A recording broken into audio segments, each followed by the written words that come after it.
Así es, Derek, muy buenas tardes, muchísimas gracias por este contacto. Nosotros en este momento vamos a conversar con Aarón Olmos, economista y profesor del IESA, sobre la aplicación de la ley de impuesto a las grandes transacciones en divisas que entró en vigencia según Gaceta Oficial el día de ayer. Profesor, muy buenos días. Quisiéramos saber, pues hay muchas dudas todavía en cuanto a la aplicación de este impuesto. Hay incluso comercios que todavía no se han podido adecuar a lo que ha sido esta nueva ley. En primera instancia, preguntarle nuevamente a quiénes va dirigida esta ley. Se había hablado en principio que eran personas jurídicas únicamente, pero no es así. Quisiéramos aclarar ese punto. Sí, bueno, habría que recordar varias cosas, ¿no? Lo primero, que es una reforma parcial a la ley del impuesto a las grandes transacciones financieras, que otrora estaba orientado precisamente a eso, a grandes transacciones entre empresas. Sin embargo, las modificaciones que se realizaron en este documento permiten ahora que personas naturales y jurídicas, tomando en consideración la calificación especial que pueda dar la administración tributaria, sujeto pasivo especial para ser contribuyente, entonces sean ahora objeto de esta ley, ¿no? Esto quiere decir, y lo hemos visto desde el día de ayer, que muchas empresas, ante bueno, pues el tiempo que se tomó la entrada en vigencia de esta medida, han comenzado incluso a rechazar pues el pago en moneda extranjera, incluso en criptoactivos distintos al petro, que es hacia donde va la norma. Recordemos que en la exposición de motivos se hablaba de incentivar el mayor uso del bolívar, y muchos llegamos a comentar y a decir y a explicar que, bueno, pues no tiene mucho sentido castigar una divisa o un medio de pago alternativo que han servido mucho en hiperinflación, ahora que Venezuela está saliendo de ella, pero seguimos siendo el país con más inflación del planeta, en pos de una moneda que por los momentos todavía sigue con una caída en su valor intrínseco. Así que en definitiva son muchas dudas las que están presentes, sobre todo a nivel de la empresa en términos de recaudación, de cómo hay que enterar, y sobre todo pues en colectivo, la persona en general no le queda claro pues si eso va a aparecer discriminado en factura, qué pasó con las máquinas fiscales, si todo se adecuó, los sistemas están listos. Muchos elementos están todavía sin saberse, ¿no? Si efectivamente están listos.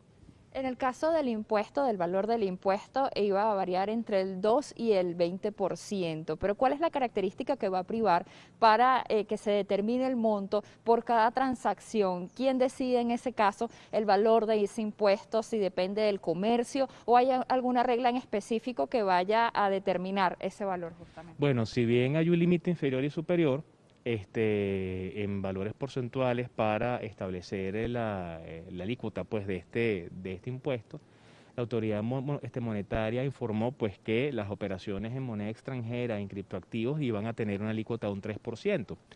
¿Cuál es el detalle con esto?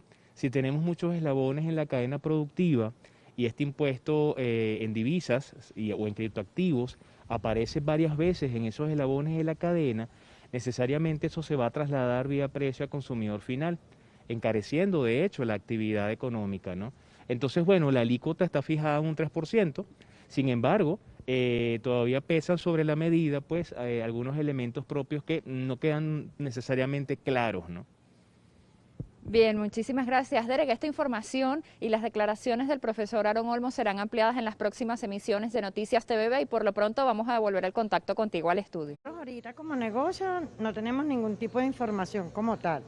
Estamos como quien dice a la expectativa también porque inclusive los clientes ya nos están preguntando, pero no tenemos ningún tema como explicarle a los clientes porque no estamos informados. Estamos en bolívares, ni siquiera estamos cobrando ahorita con divisas porque no lo podemos hacer porque no sabemos cómo es. La respuesta de Paola es similar a la de otros comerciantes con los que pudimos conversar en un recorrido que hicimos por al menos 10 establecimientos del este de Caracas, luego de la implementación del impuesto a los pagos en dólares.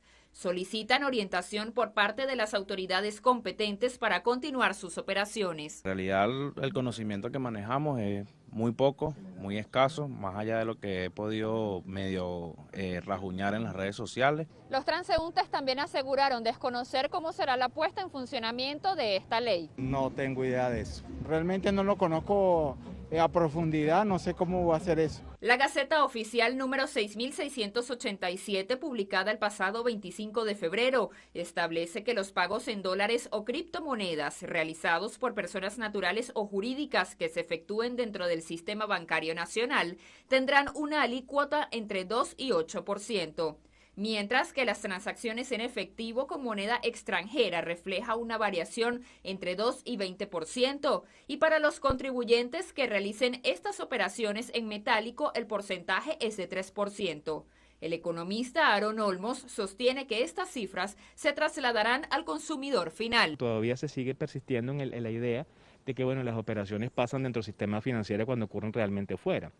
Entonces, de alguna manera todavía la medida tiene elementos que no se adecúan a la realidad del mercado venezolano. Y en el caso peer-to-peer, bien sea en moneda fiat o en bolívares, en divisas y en criptoactivos, es muy difícil poder fiscalizar o validar el hecho de que esa operación está ocurriendo. Aseguró que la disposición resultará perniciosa en el corto, mediano y largo plazo. Es un esquema en el cual, por un tema estacional, los primeros 3 meses del año, la demanda de bolívares es mucho mayor por el pago del impuesto a nivel general, y bueno, pues la situación de liquidez en Venezuela no es muy elevada. Entonces tenemos menor cantidad de bolívares físicos, tenemos menor cantidad de bolívares digitales, es una situación en la cual el principal medio de pago, entonces ahora algunas empresas lo están dejando de un lado porque no tienen la más remota idea, no tienen claro de qué manera van a hacer esta recaudación, ¿no? Otro de los grandes inconvenientes que tienen los comercios es la adecuación de las máquinas fiscales. No tenemos crédito para comprar las máquinas fiscales,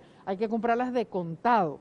Entonces eso tiene unas implicaciones para los comercios muy importantes. No nos extrañemos que algunos comercios empiecen a cerrar porque no pueden operar sin la máquina fiscal y sin haber adaptado el impuesto a las transacciones. El sector comercial insiste en la necesidad de que se extienda el plazo de implementación de la ley a las grandes transacciones financieras.